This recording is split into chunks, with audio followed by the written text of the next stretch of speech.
September 12, 2025, Maplewood Park, Hunter, 11 a.m. A 13-year-old girl sat on a bench with her dog. Within 5 minutes, she would be fighting for her life. Not because of an accident. Not because of violence. But because two officers made a decision that seemed completely reasonable at the time. Emily Carter couldn't speak. She had lost her voice years earlier to a virus that destroyed her vocal cords. The German shepherd beside her wasn't just a pet. He was her lungs. Her voice, her lifeline. His name was Max, and he was trained to do something most people don't even think about: keep her breathing. But when a complaint was filed, a mother scared for her child, protocol kicked in. The dog was removed, taken away in the back of a police SUV, and Emily, she began to suffocate. Right there in the park, in front of everyone, her lips turned blue. Her oxygen dropped to 72%. Brain damage territory. 30 seconds from complete respiratory shutdown. 30 seconds from a tragedy that would make headlines for all the wrong reasons. One officer had a choice: follow the rules or break them. What he did next would change his career, rewrite police policy, and save a life hanging by a thread. But here's the question nobody asked that morning: how close should we come to disaster before we realize the system is broken? This is the story of the girl who couldn't scream for help and the officer who almost didn't hear her. September 12th started like any other day.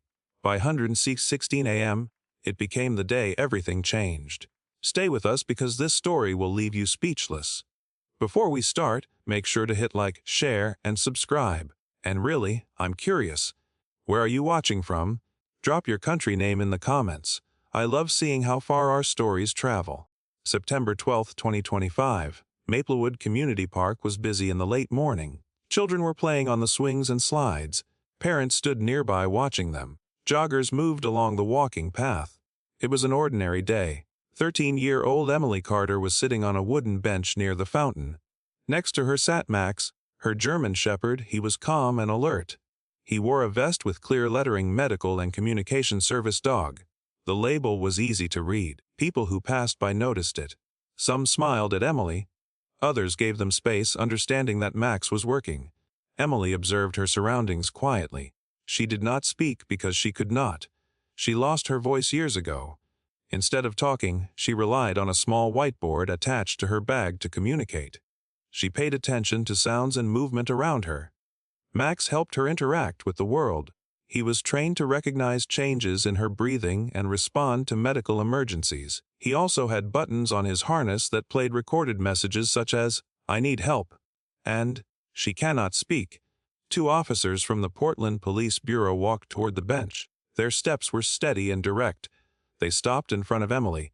"We received a complaint," one officer said in a neutral tone. "This dog snapped at a child." Emily immediately reached for her whiteboard. She wanted to explain that Max was a trained service animal. Her hands shook as she tried to write. She felt anxious and confused. Max remained calm. He did not bark or resist. He stayed seated beside her. The officer stepped forward and took hold of Max's leash. In that moment, Emily felt panic rise inside her. She could not speak to defend herself or her dog. The situation changed quickly, and she realized she might not be able to stop what was happening. Some years ago, Emily was just 8 years old when the virus came. It started as a fever that wouldn't break, then coughing that rattled her small chest through the night. Her mother brought her to the doctor twice in 1 week. The second visit ended with an ambulance. Within weeks, inflammation damaged her vocal cords beyond repair. In a sterile hospital room washed in fluorescent light, doctors delivered words her mother would never forget. "Her speech may never return." The sentence hung in the air like smoke. Heavy, irreversible, Emily lay in that bed listening to machines beep. Sounds she could hear but could no longer answer. Nurses spoke in soft tones near the doorway. Her mother cried quietly in the corner chair. And Emily, trapped inside her own body, screamed silently into the void. No one heard. No one could. The world had not gone quiet, she had. Months passed in slow, painful adjustment. Life reshaped itself around her new reality. Her mother learned sign language from online videos. Teachers printed worksheets with visual cues. Friends texted instead of called, but silence has a weight most people don't understand. It presses against you in conversations. It isolates you in laughter. It makes you feel like a ghost in your own life. School became different. Friends tried. Teachers tried. But recess felt longer when you couldn't shout to join a game. Lunch tables grew awkward when jokes flew past you before you could write a response. Group projects meant being assigned tasks instead of choosing them.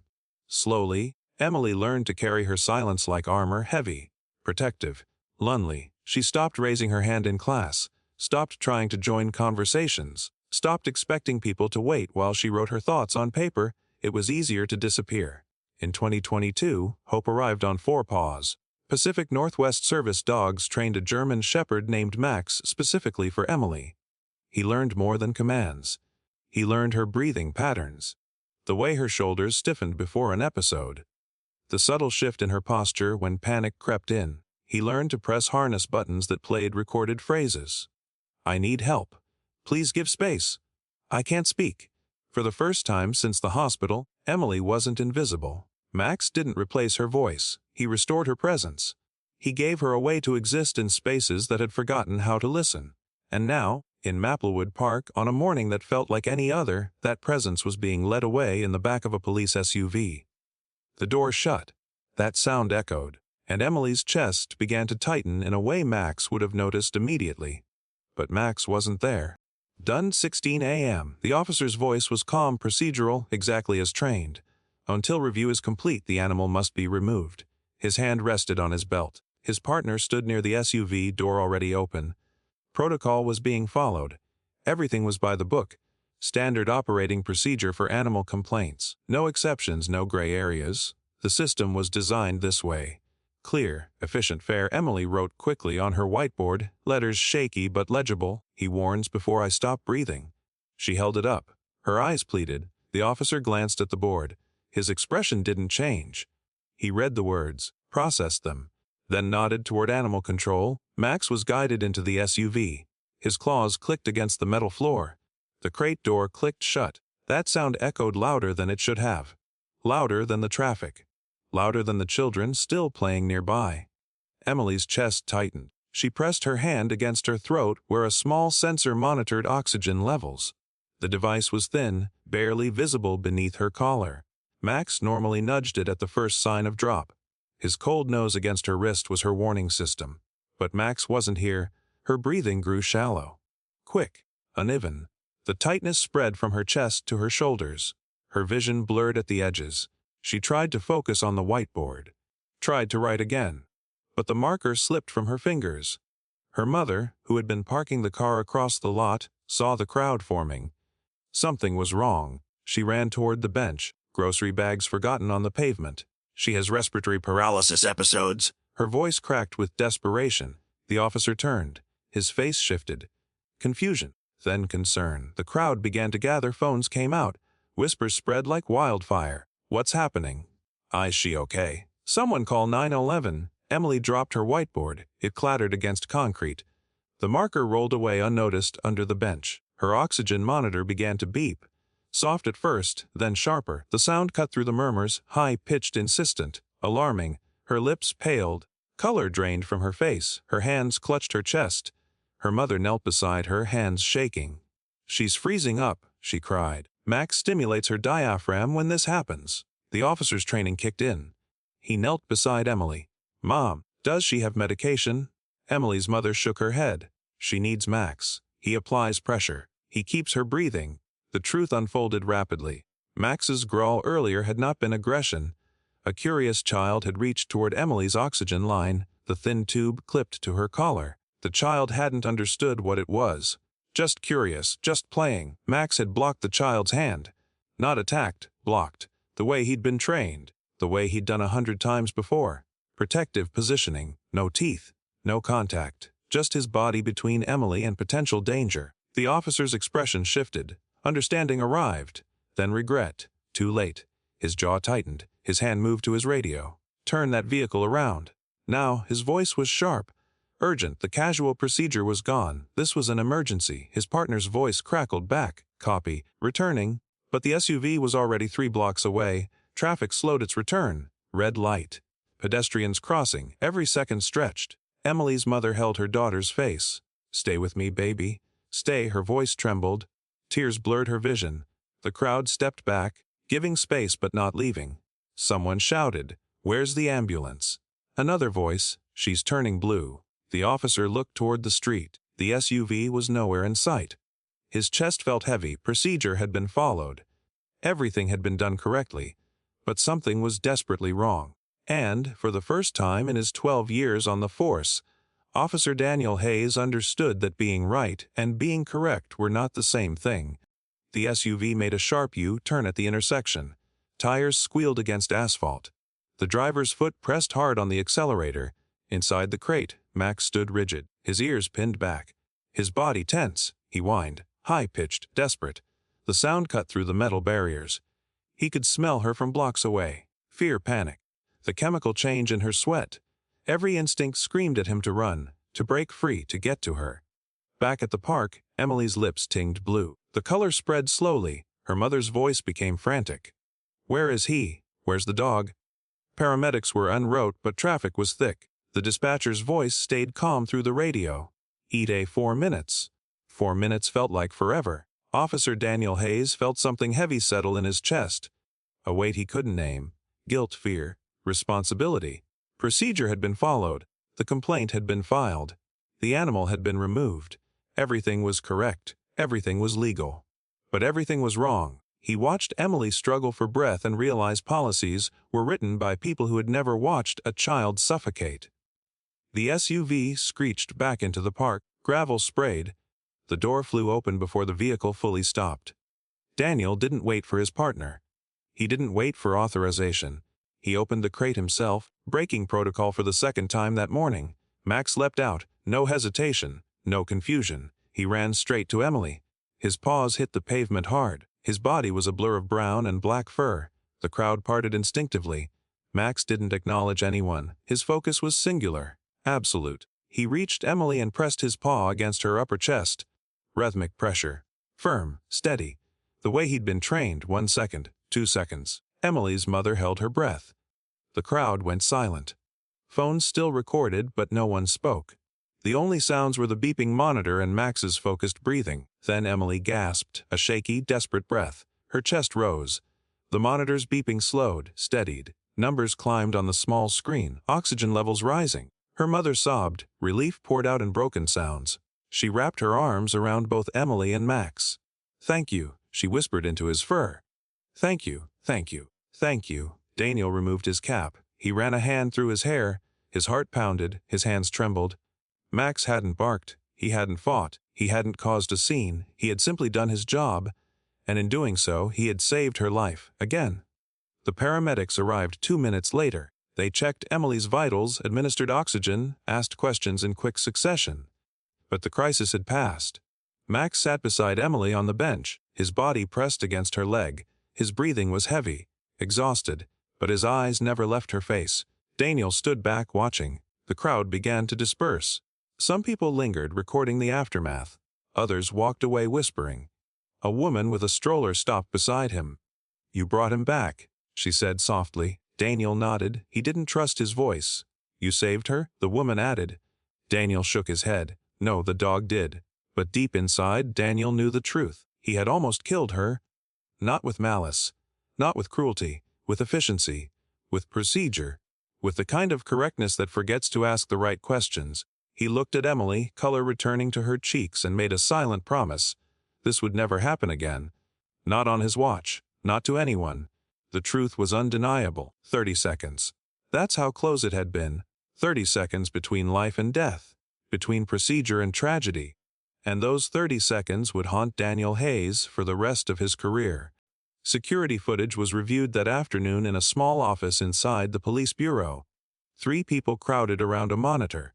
Daniel, his sergeant, a representative from Animal Control. The video played in silence, black and white, time-stamped, undeniable. The screen showed Emily sitting on the bench, Max beside her, calm, relaxed. A small boy approached from the left side of the frame, maybe 6 years old, curious, innocent. He wore a striped shirt and carried a juice box. He pointed at Max, said something to his mother, then walked closer.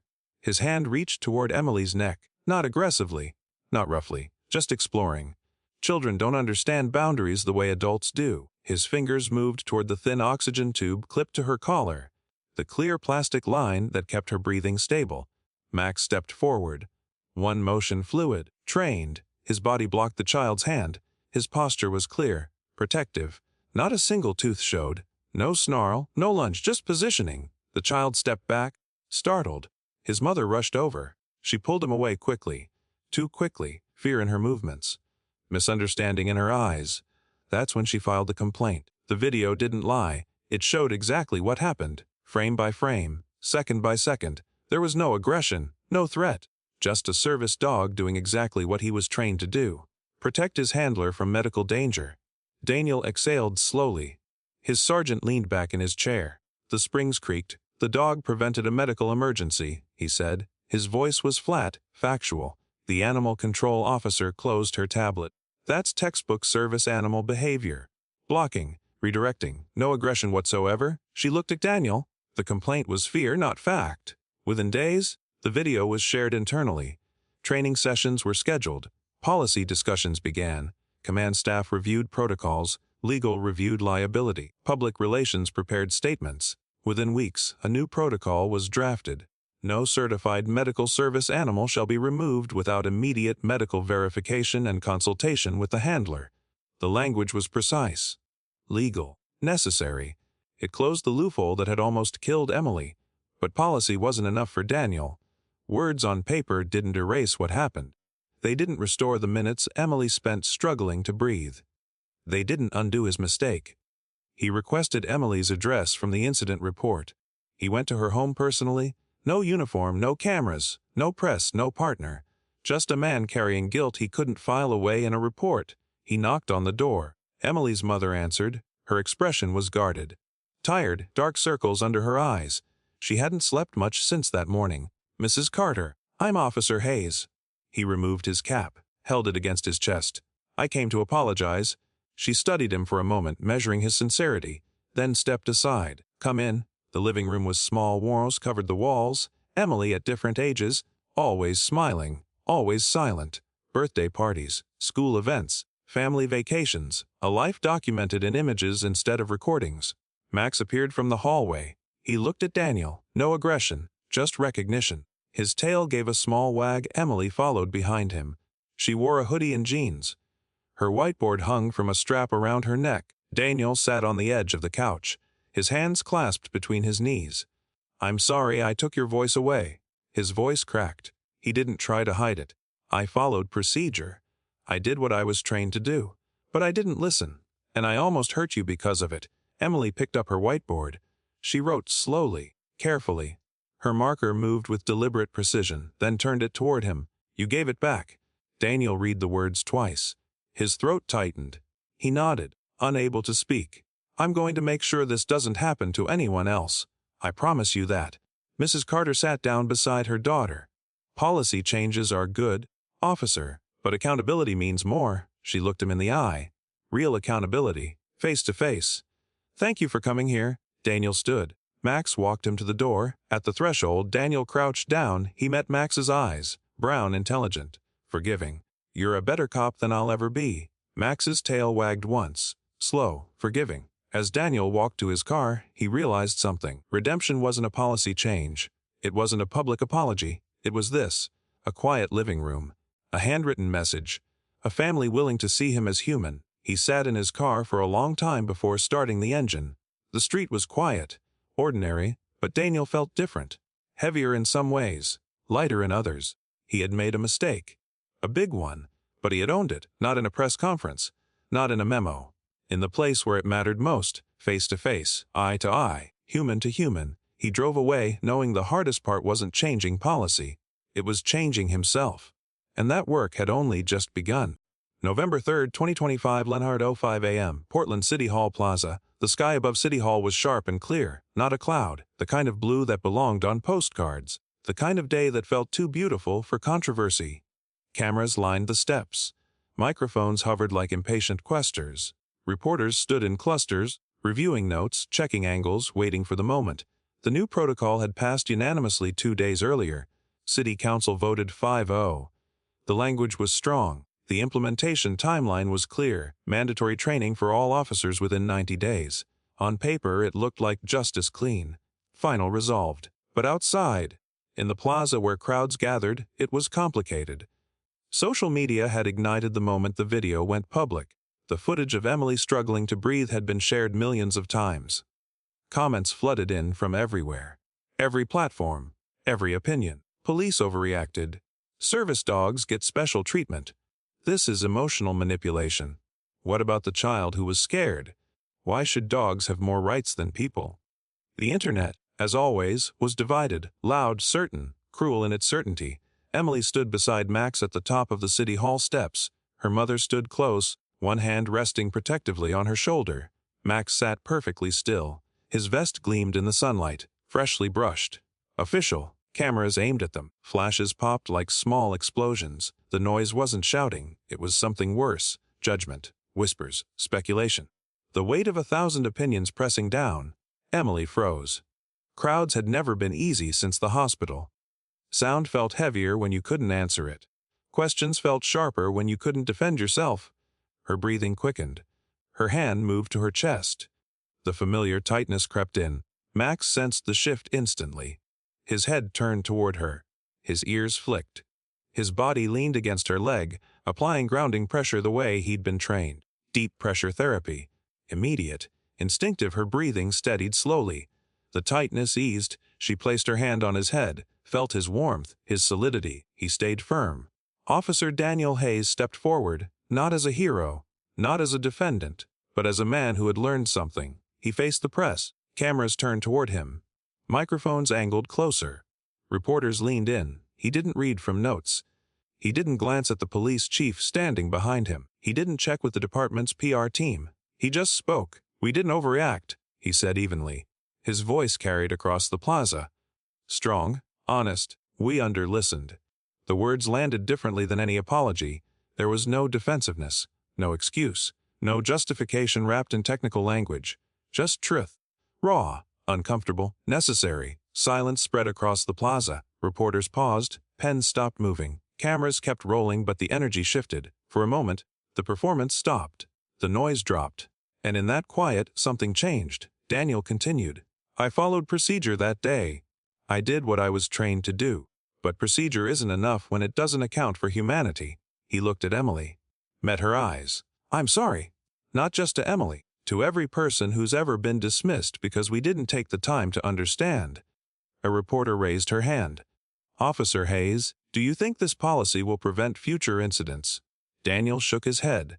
"Policy helps. But culture changes things, and culture starts with listening. Really listening. Not just hearing words but understanding what's beneath them." Another reporter shouted from the back. "What about the mother who filed the complaint? She was scared for her child."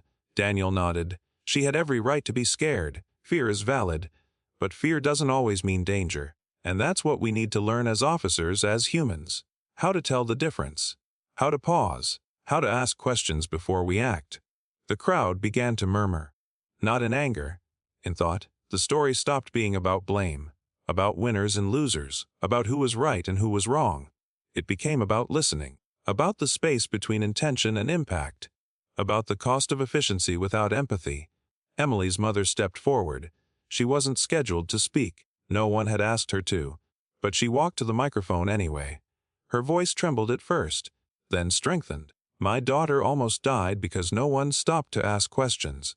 Because a complaint was valued more than her medical device." She gestured to Max. "This dog is not a pet. He's not an accessory. He is her lungs when hers stop working. He is her voice when she has none. And he was taken because procedure said so." The plaza went still. Completely silent. Mrs. Carter's words hung in the air. Heavy, undeniable. She looked directly into the cameras. "Policy changes are important. But I want people to remember something. Behind every policy is a person, and sometimes that person can't speak for themselves. That's when the rest of us need to speak louder." Emily stepped forward. She held up her whiteboard. Written in careful letters, bold, clear: "Silence is not weakness. It just sounds different." The cameras clicked. The image would be on every news site by evening, shared across every platform. But in that moment, it wasn't about optics. It wasn't about PR. It was about a girl who had spent years being unheard finally being seen. Not as a victim, not as a symbol. As a person. The crowd didn't erupt in applause, they stood quietly, respectfully, and maybe that mattered more. 11:22 a.m., same plaza. The press conference should have been over. Officials were preparing to leave. Reporters were packing equipment. Cameras were being lowered. The crowd was starting to disperse, conversations breaking into smaller debates. Some people still argued. Others nodded thoughtfully. The moment felt like it was ending. But then a familiar voice emerged from behind the barricade. Someone pushed through the crowd. A man in a dark blue uniform. Not a police officer, a paramedic. He stepped forward. He wore his uniform from that morning. His name badge read Chen. He had been there at Maplewood Park.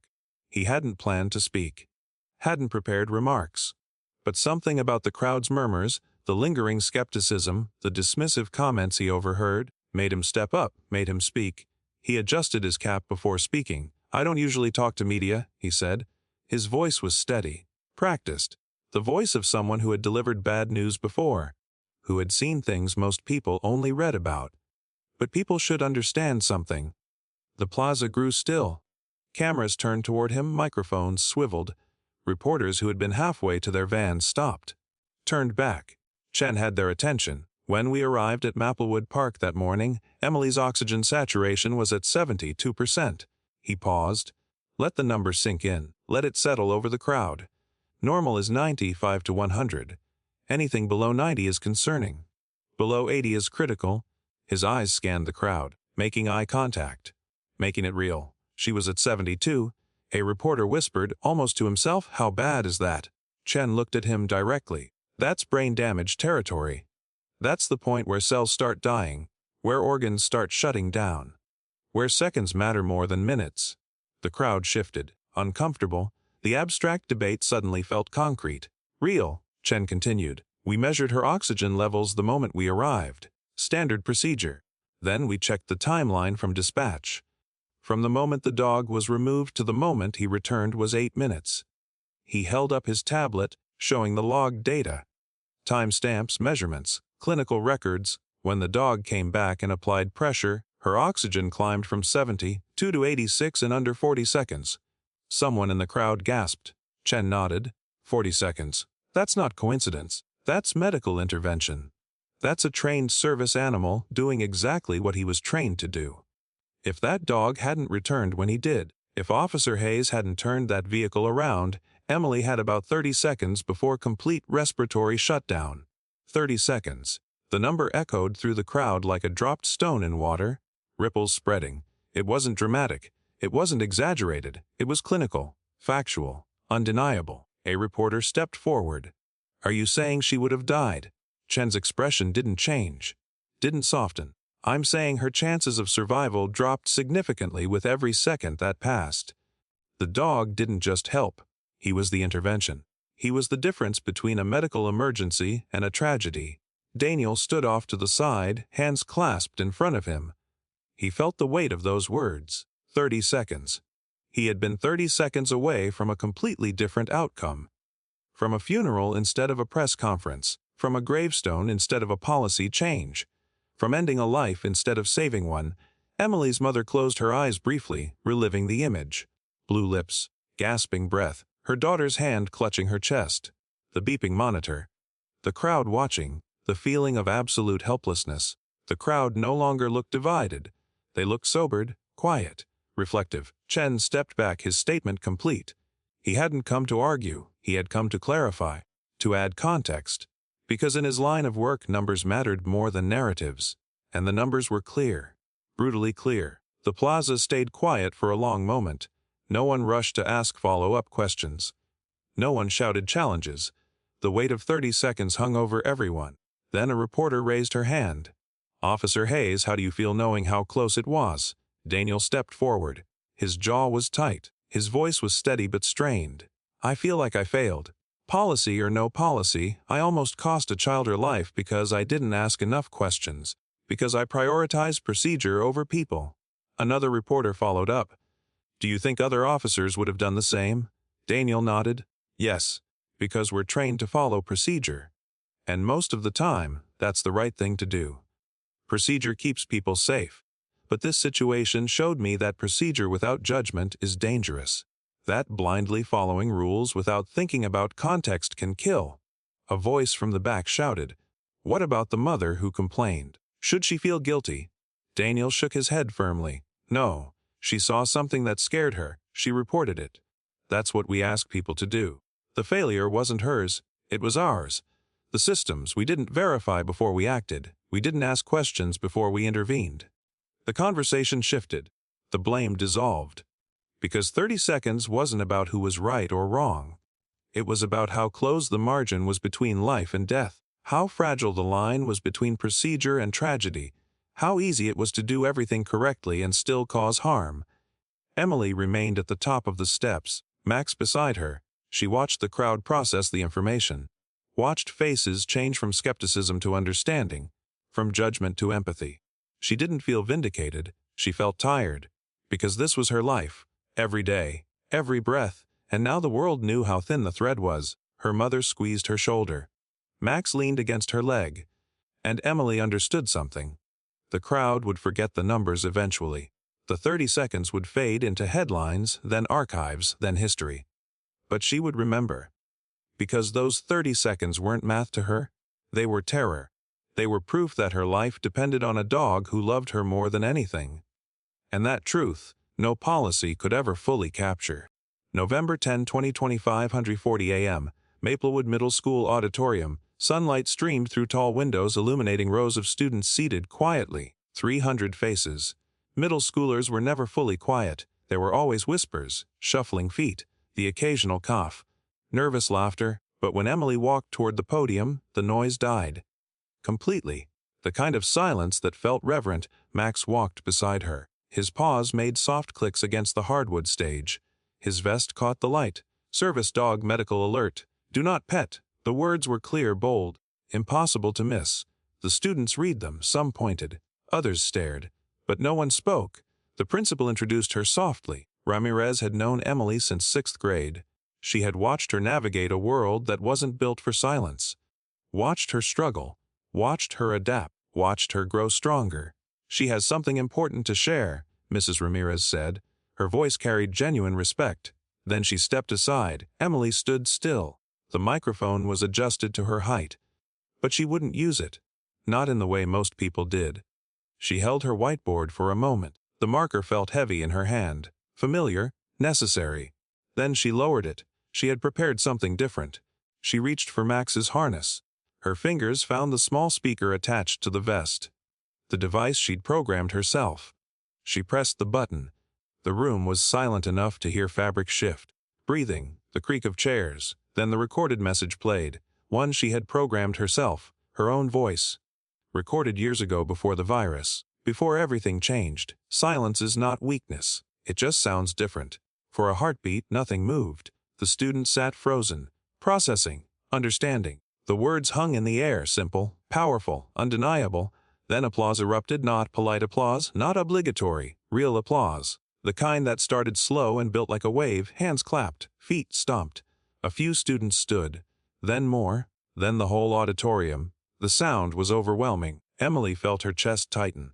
But this time it wasn't fear. It wasn't panic. It was something else. Relief, validation, the feeling of being seen, not pitied, not dismissed. She smiled, small at first, then wider. A boy in the front row touched his hearing aid. He smiled at her. She recognized him. Marcus. He sat 3 rows behind her in math class. He never spoke much either. But now, in this moment, they understood each other. Mrs. Ramirez returned to the microphone. "Emily has agreed to answer questions. You can write them down, and I'll read them aloud." Hands shot up immediately. Papers were passed forward. Pencils scratched. Mrs. Ramirez sorted through them quickly. She picked one. "This question asks, how does Max know when you need help?" Emily wrote on her whiteboard. Held it up. "He feels my breathing change. He watches my body." Mrs. Ramirez read it aloud. The students leaned forward, listening, learning. Another question. "Does Max ever get tired?" Emily smiled. She wrote again, "Yes, but he never stops working." The questions continued. Some were curious, some were personal. "What's it like not being able to talk?"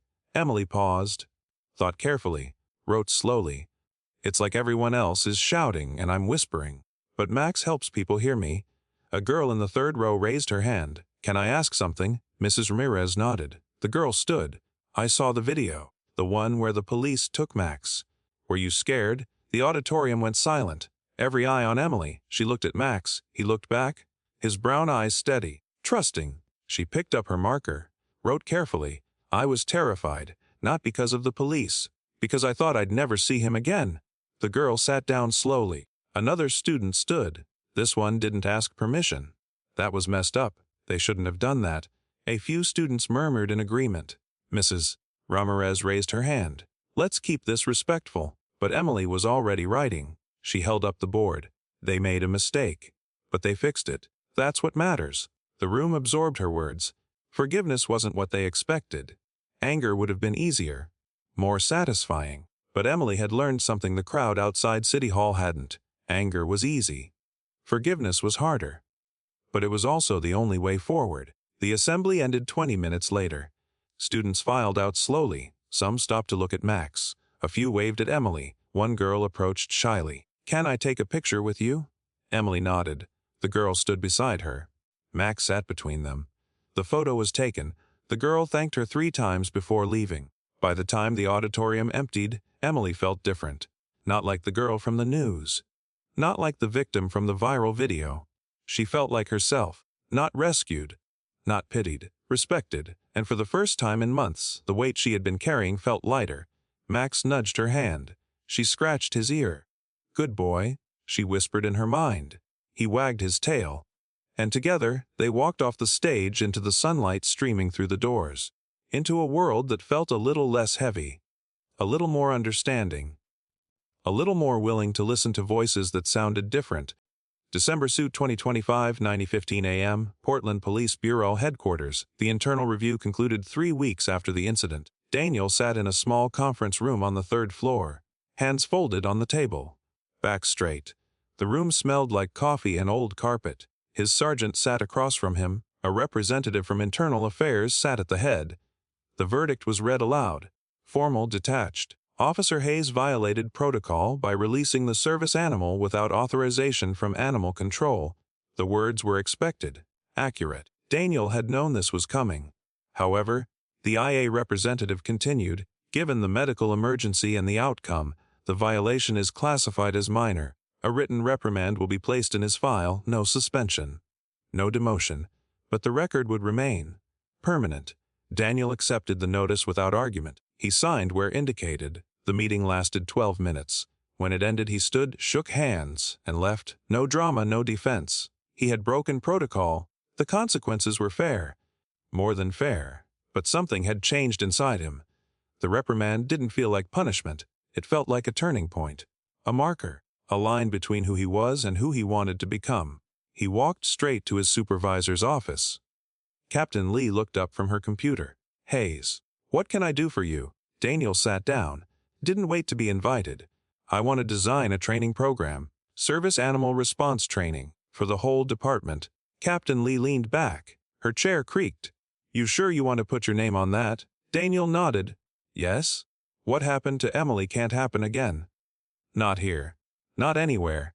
And if it does happen somewhere else, I want it to be because they didn't know better, not because we didn't teach them. Captain Lee studied him. Measuring his seriousness, his commitment.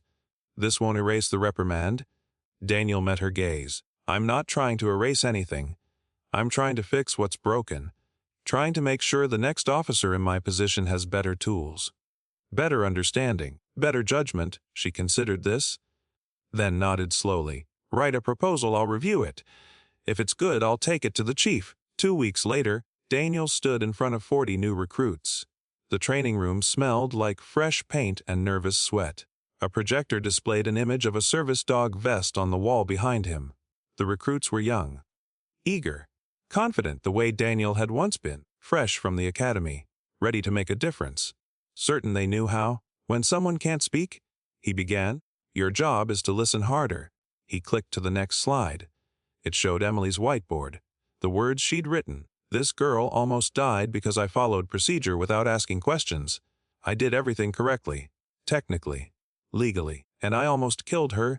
The room was silent. Recruits shifted uncomfortably. Some took notes. Others just stared. Daniel continued. Service animals aren't pets. They're not emotional support. They're medical devices. Some detect seizures. Some detect blood sugar drops. Some, like Max, keep people breathing. He clicked again. The screen showed Max applying pressure to Emily's chest. This dog saved her life. After I took him away, he taught them about medical alert behaviors, about body language, about the difference between aggression and protection, about the importance of asking questions before acting. He showed videos, shared case studies, brought in trainers from Pacific Northwest service dogs. The recruits took notes, asked questions, listened with genuine attention. At the end of the session, a young recruit raised her hand. "Officer Hayes, do you regret following procedure?" Daniel didn't hesitate. "I regret not thinking beyond it. Procedure is a guideline, a framework, not a replacement for judgment, not an excuse to stop thinking." Another recruit spoke up. "What if we make the wrong call?" Daniel looked at him. Really looked at him. "You will. We all do. But making the wrong call because you didn't ask questions is different than making the wrong call because you tried. One is negligence. The other is human." The session ended an hour later. Recruits filed out slowly. A few stopped to thank him. One lingered near the door. "Officer Hayes, I have a brother with autism. He has a service dog. This training, it matters." "Really matters?" Daniel nodded. "Then make sure you remember it. Because one day, you'll be the officer someone depends on. And that someone might not be able to explain. Might not be able to defend themselves. That's when this training matters most." Weeks turned into months. The training program expanded. It became mandatory for all officers. Not just recruits. Veterans attended refresher courses. Dispatch received updated protocols. Animal control revised their procedures. The culture was shifting slowly, imperceptibly at times, but shifting. Daniel didn't become a hero. He didn't get awards, didn't get commendations. He got something better. He got purpose. Every time an officer approached a person with a service animal and paused to ask questions first, Daniel felt it. Every time a dispatcher flagged a medical alert dog in a report, he knew the work mattered. One afternoon, 6 months after the incident, Daniel received an email. It was from a mother in Seattle. Her son had epilepsy. His service dog had alerted to a seizure in a grocery store. The officer who responded had taken the training. He didn't remove the dog. He didn't question the boy. He just helped, protected, supported. "Thank you," the email read. "You saved my son from what happened to Emily. He didn't have to go through that fear. Because of you." Daniel read the message twice. He didn't respond. He didn't need to. Because this was the work. Quiet, unglamorous, necessary. Redemption wasn't a single moment. It was 1,000 small decisions. 1,000 officers asking better questions. 1,000 people safe because someone paused to listen. And that, Daniel realized, was worth more than any commendation. Worth more than any headline. It was worth everything. March 14, 2026, 9:58 a.m., Maplewood Community Park. Spring had returned in full force. The trees wore new leaves, bright green and fragile. The grass smelled fresh, alive, damp with morning dew. Flowers bloomed near the fountain in bursts of yellow and purple. Children played on the swings, their laughter carried by a warm breeze that felt nothing like the cold autumn morning 6 months earlier. The same bench, the same path, the same fountain. But everything felt different. Emily sat beside Max. He was older now, not in years but in experience. His coat had a few more gray hairs around the muzzle. His movements were still precise, still alert, but there was a calmness to him now. A peace. The kind that comes from surviving something together, from fighting a battle and winning. His eyes still tracked movement. His ears still swiveled at sounds. But he rested more easily now, breathed more deeply. A small bronze plaque had been installed near the bench the previous month. It was simple, modest. No grand speeches, no dramatic proclamations, just words. In honor of service animals who protect without words. People passed and read it. Some nodded thoughtfully, some smiled. A jogger paused mid-stride, took a photo, then continued running. A mother explained it to her young son. "That's for dogs who help people," she said softly. The boy looked at Max, then waved. Max's tail wagged once.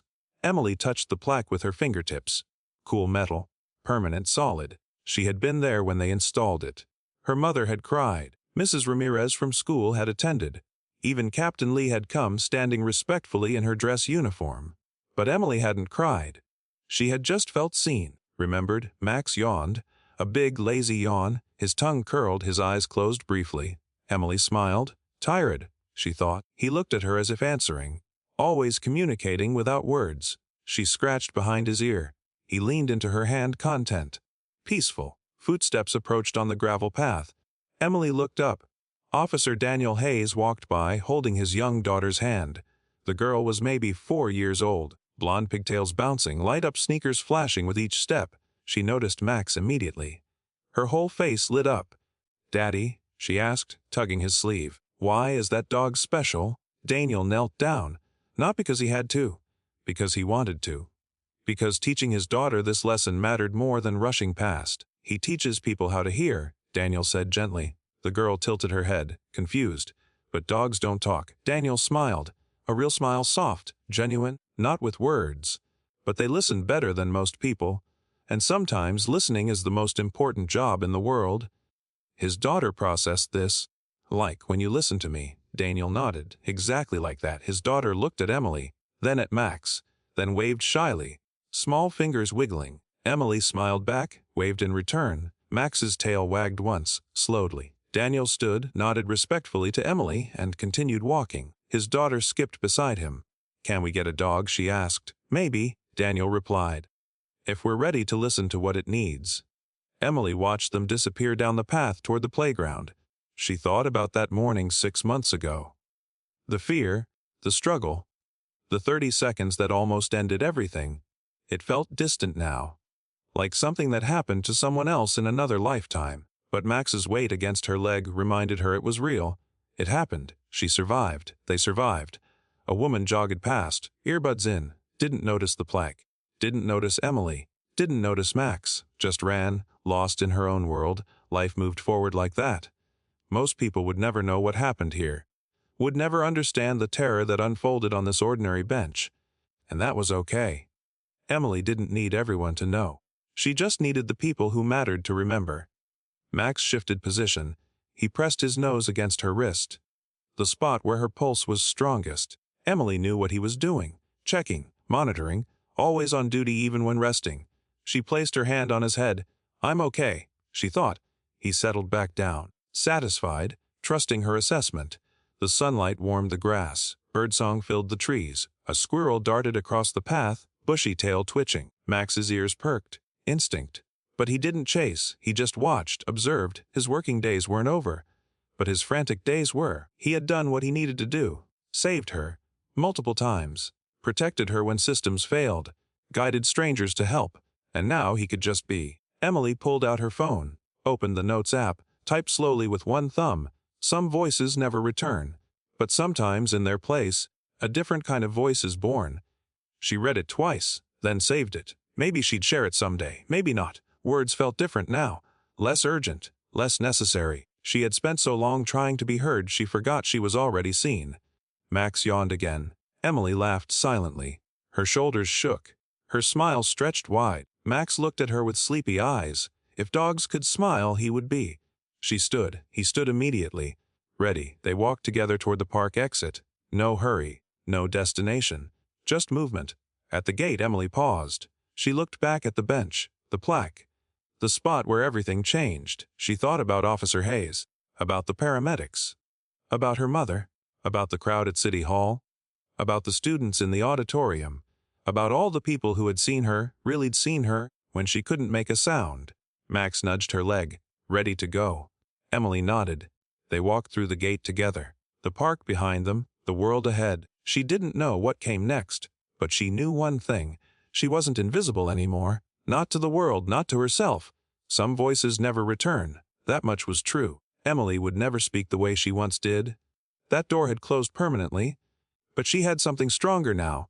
Presence, confidence, impact, the ability to change systems, to teach others, to show the world that communication existed beyond words. And in the quiet of that park, where fear once lived, there was something else instead. Peace, the kind of peace that doesn't announce itself. It just settles. Like dust after a storm, like light after darkness, like breath after panic. Max walked beside her, steady, unshaken, and Emily realized something she hadn't before. She had spent years thinking she lost her voice. But maybe she never lost it. Maybe it just changed form. From sound to presence, from words to action, from speech to connection, from noise to impact. And that voice, the one that couldn't be heard but could always be felt, was more powerful than she ever imagined. Some voices are loud, some are soft, some fill rooms with sound, and some, the most important ones, are completely silent. But they echo the longest. They change the most. They matter in ways noise never could. Emily smiled. Max walked beside her. The morning stretched ahead, ordinary, beautiful, theirs. And in that ordinariness, in that quiet, powerful simplicity, there was everything.